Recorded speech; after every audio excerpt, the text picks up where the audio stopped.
तो है गाइस, स्वागत है आपका मेरे एक और सस्ता लो एफर्ट वीडियो में। तो सोलो लेवलिंग का सीज़न 2 जल्दी शुरू होगा फॉल 2024 में। और सोलो लेवलिंग के सीज़न 2 के रिटर्न आने के साथ ही इसका मानवा ने भी रिटर्न किया है सोलो लेवलिंग रैग्नारोक नाम से। इसके मानवा को रिलीज हुआ काफ़ी वक्त हो चुका है एंड लगभग मैं वीडियो बनाते वक्त इसका टोटल 20 चैप्टर तक आ चुका है इसका मानवा का। एंड मुझे इसके मानवा के ऊपर पहले ही वीडियो बनाने चाहिए था, लेकिन मैं काफ़ी आलसी आदमी हूँ तो बना नहीं पाया। लेकिन अब तो बनाना ही पड़ेगा क्योंकि सोलो लेवलिंग का सीज़न 2 भी आ रहा है, तो इसका सीज़न 2 का मानवा के ऊपर भी वीडियो बनाने डालते हैं भाई। तो जब मैंने इसका पहले बार अनाउंसमेंट सुना था कि सोलो लेवलिंग मानवा का एक दूसरा सीक्वल आने वाला है रैग्नारोक नाम से, जहाँ पर हमारे प्रोडक्ट ने संजुन के बेटे के ऊपर फोकस करेंगे कहानी, तो ऐसा मिक्स्ड रिएक्शन था इसका अनाउंसमेंट को लेकर। जब मैंने इसके सीक्वल को पढ़ा था सोलो लेवलिंग रैग्नारोक को, and I was totally wrong क्योंकि ये मानवा काफ़ी ज़्यादा बढ़िया है एंड अपने प्रेडिसेसर सोलो लेवलिंग के मानवा के नाम को एक अच्छी तरह से रिप्रेजेंट भी करता है। यहाँ पर इसके पहले चैप्टर के पहले पन्ने पर हमें दिखाई जाता है कि यहाँ पर कह सकते हो एक तरह का आउटर गॉड्स वगैरह एग्जिस्ट करते हैं और वो काफ़ी ज़्यादा पावरफुल वगैरह है, कह सकते हो दुनिया वर्ल्ड वगैरह का क्रिएशन वगैरह करते हैं एंड कह सकते हो कि वो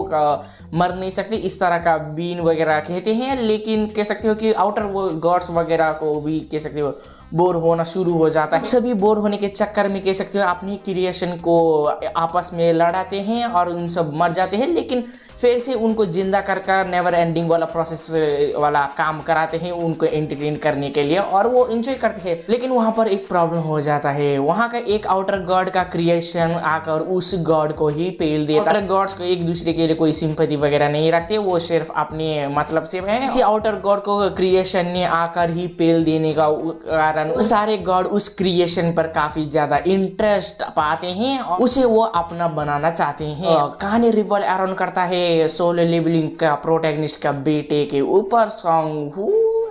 आई होप मैंने नाम ढंग से प्रोनाउंस किया है, जहां पर उसे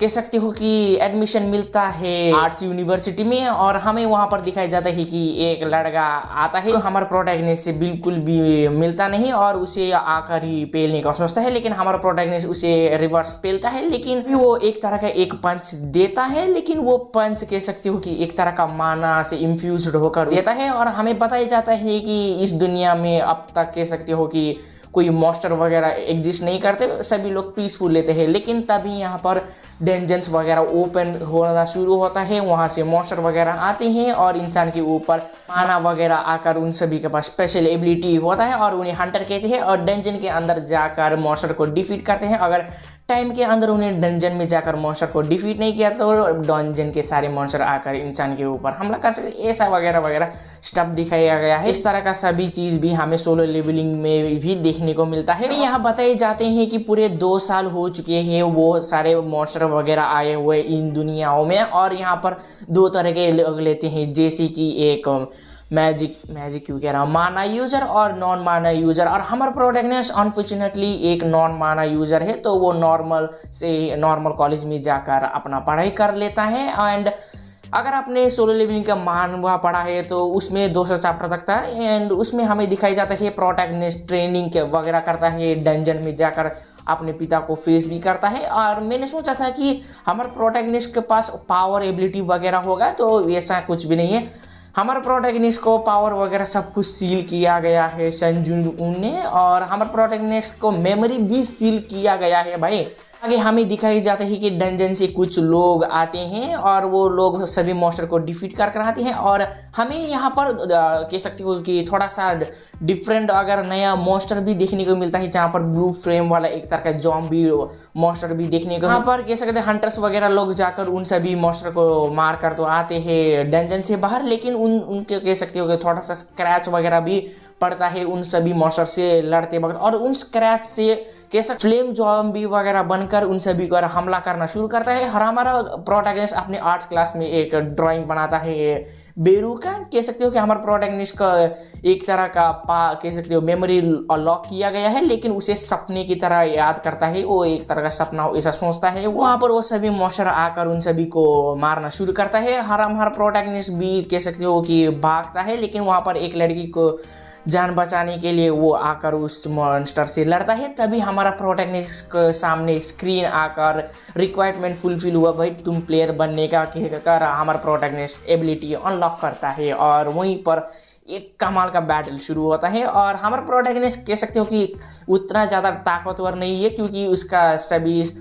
मेमोरी वगैरह सील किया था और पावर वगैरह भी सील है। तो हमारा प्रोटैगनिस्ट लेवल ई से ही शुरू होता है। प्रोटैगनिस्ट वहाँ पर कह सकते हो कि मॉन्स्टर से लड़ते वक्त मरने वाला होता है, सिर्फ 1 HP पर आता है। कह सकते हो उस 1 HP को देखकर मेरा एल्डन रिंग का गेम प्ले याद आया, भाई काफ़ी बुरी तरह मार खा रहा हूँ वहीं पर मैं तो। और कह सकते हैं हमारा प्रोटैगनिस्ट जब मरने वाला होता है तो बेरू द बॉय, हमारा बॉय डायमेंशन को फाड़ते हुए आकर वहाँ कर सभी मॉन्स्टर को पेल देता है। और हमारा प्रोटैगनिस्ट 2 दिन के बाद आँख खुलता है तो हॉस्पिटल में, और काइंड ऑफ वहाँ पर हमें प्रोटैगनिस्ट को थोड़ा सा मेमोरी वगैरह अनलॉक होता है और सब कुछ नहीं थोड़ा थोड़ा पता चलता है। बेरू माय बॉय हमारे प्रोटैगनिस्ट को सब कुछ बताता है कि उसका पिता के बारे में और इन सभी के बारे में क्या क्या चल रहा है, दूसरे दुनिया से आउटर गॉड्स आकर उसे लड़ रहे थे उसके पिताजी, ऐसा सब कुछ एक्सप्लेनेशन वगैरह करता है। सोलो लेवलिंग रैग्नारोक एक परफेक्ट सीक्वल है प्रेडिसेसर मानवा का, और परफेक्ट कहना काफ़ी अर्ली होगा ये बात, लेकिन एज फार एज इस 20 चैप्टर में जिस तरह का एक्सपीरियंस मुझे मिला है मेरे हिसाब से तो परफेक्ट ही लगा, क्योंकि अपने पुराने प्रेडिसर के कदमों के चलते हुए भी आपने एक खुद तरह का स्टैंड आउट होने वाला स्टोरी क्रिएट भी करता है, एंड एक न्यू डायरेक्शन भी हमें इसमें देखने को मिलता है। जहाँ पर सोलो लेवलिंग में था कि हमारे प्रोटैगनिस्ट को एक सिस्टम मिलता है और उसे ताकतवर वगैरह बनना है, एंड आगे जाकर कह सकते हो थोड़ा वगैरह स्टोरी वगैरह रिवील होता है, गॉड्स वगैरह मोनार्क ऐसा इस तरह का स्टोरी वगैरह रिवील होता है। एंड सोलो लेवलिंग रैग्नारोक में हमें उन सभी के बारे में पता है, एंड काइंड ऑफ और मुझे कह सकते हो कि इसके ऊपर एक तरह का प्रेशर बनता है कि ये खुद को कह सकते हो यूनिक बनाना चाहिए प्रेडिसेसर से, क्योंकि अगर ये मानवा ने सेम फार्मूला वगैरह क्रिएट किया है तो इसका आर्ट वगैरह तो बढ़िया, स्टोरी इतना ज़्यादा इम्पैक्टफुल वगैरह नहीं हो, लेकिन इस सोलो लेवलिंग रैग्नारोक ने अपना खुद का एक स्टोरी को कह सकते हो सेटअप किया गया है, जहाँ पर हमें पिछली बार आउटर गॉड के बारे में कुछ भी ज़्यादा नहीं पता था, इसमें थोड़ा सा आउटर गॉड का आइडिया दिया गया है। सोलो लेवलिंग हमारा प्रोटैगनिस्ट ने पूरा दुनिया को रीसेट किया था और कह सकते हो कि काइंड ऑफ एक अच्छा दुनिया बनाने की कोशिश किया था, लेकिन आउटर गॉड्स वाले आकर मॉन्स्टर वगैरह भेजना शुरू किया गया है। और इस बार उन्होंने तो कह सकते हो कि एक तरह का